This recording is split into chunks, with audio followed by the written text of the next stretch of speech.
At para naman sa huling panayam natin ngayong umaga, pag-uusapan natin ang highest award-giving body para kilalanin ang mga gumagawa ng mga activities for peace and respect for human life. Walang iba kundi ang GUSI Peace Prize International. Kaya makakasama natin ngayong umaga ang founder ng GUSI Peace Prize International. Walang iba kundi si former Ambassador Barry Gusi. Magandang umaga.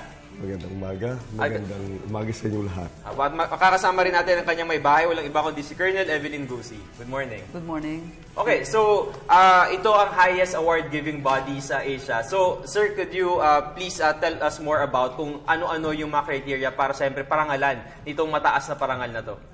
Well, the GUSI Peace Prize is an international peace prize giving body that they are recognizing people in scientific research, medicine and physiology, literature, performing art, statesmanship, chemistry, physics, economics, and world humanitarianism, human rights, and poverty alleviation, at marami pang iba.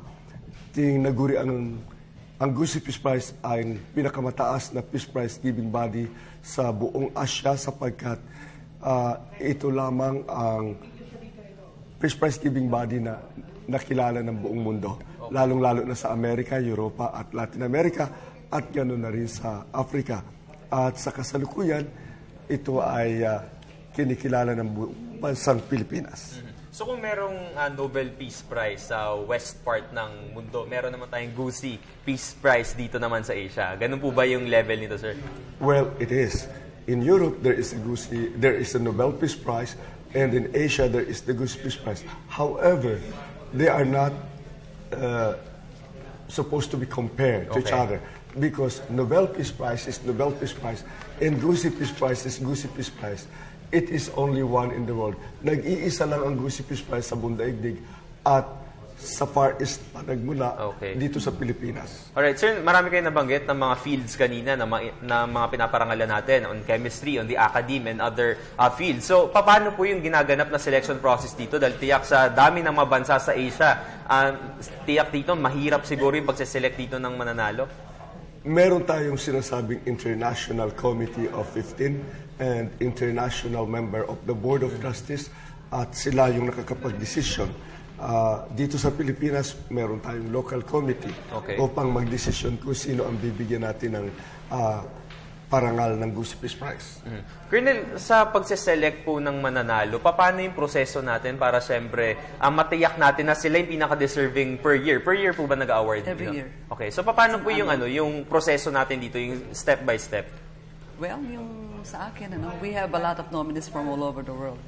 Ngayon, itong mga tinatagurian natin mga brilliant exemplars of society, they are not only achievers in their own specific field of endeavors.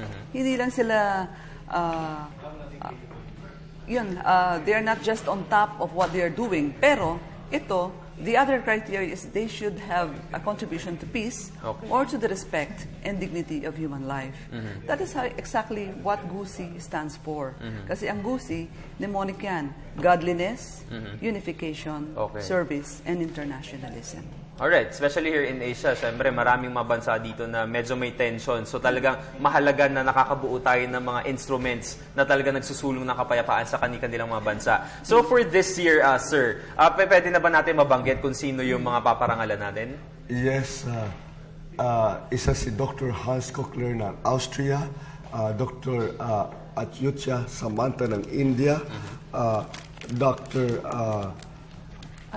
Dominic Hop ng Francia, President Vytautas Landsbergis ng Lithuania, Professor Yoshinori Asakawa ng Japan, at Professor Verima Modugo ng Congo, Honorable Parviz Pargari ng Iran, Honorable Boral Pukharel of Nepal, Senator Secha Villar of the Philippines, Professor Casimir Gloniak of Poland, Honorable Saad Al-Mutairi of Saudi Arabia, and Dr. Celia Bolsani of Brazil, and the world-renowned Dr. Manson Fock of the People's Republic of China. All right. So we have 16 awardees for this year. We have 16 laureates for this year. Okay. At lahat sila physical presence is a must. No physical presence, of course, award should not be given. Okay. But so far in the history of the Gusi Peace Prize, talagang tumarating sila. Sa ating bansa, yung mga dating nakakuha, nanalo ng Gusi Peace Prize, sila Lea Salonga for performing art, former President Fidel Valdez Ramos for statesmanship, Mr. Maximo Sullivan for journalism, Mr. Dolphy Quezon for cinematic excellence, and Of course, FPJ. Mr. Fernando Po Jr. for cinematic excellence. Alright, so Colonel, kailan po gaganapin yung awarding ceremony?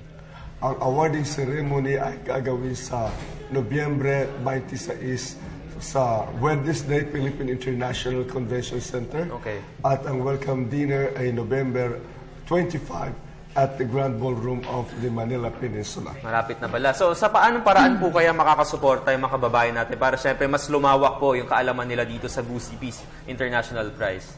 Unang-una, kadarating ko lang galing Amerika. Higit sa lahat, pinapasalamatan ko yung mga American-Filipino nagtaguyod sa amin sa Amerika at saka yung mga Amerikanong member of the United States Congress tulad ni Nevada Representative Congresswoman Dinah Titus, Georgia Atlanta Representative Congressman John Lewis, Guam Representative Congresswoman Madeline Bordallo, and Florida Representative Congressman Gus Bilirakis.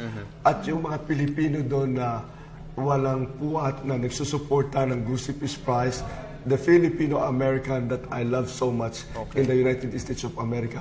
At higit sa lahat, pinapasasalamatan ko, higit sa lahat yung ating mga kababayan dito, na kung wala din sila, mahirap makatayo ang Gusi Peace Prize. Kung kaya't ako'y labis na nagagalak, natutuwa, mayaman man at mahirap, Pilipino lagi sumusuporta sa Gusi Peace Prize. Kung kaya taon-taon naman, upang ako'y makaganti ng utang na loob sa aking mga kababayan, ang Gusi Peace Prize ay walang puat na nagkakaroon ng grand charity in any selected places within the nation of the Philippines. Alright, so that's good news. At syempre, sana patuloy na maging inspirasyon lahat ng mga awardees natin for this year and even yung mga former awardees. At sana nga ito ay magsilbing dahilan para lumaganap ang kapayapaan sa buong Asia at sa buong mundo. Maraming salamat po sa inyong panahon. Muli nakasama natin ang founder ng Gusi Peace Prize International. Walang iba kundi si former Ambassador Barry Gusi. At kasama rin natin ang kanyang may bahay. Walang iba kundi si Colonel Evelyn Gusi. Maraming salamat po. Maraming salamat.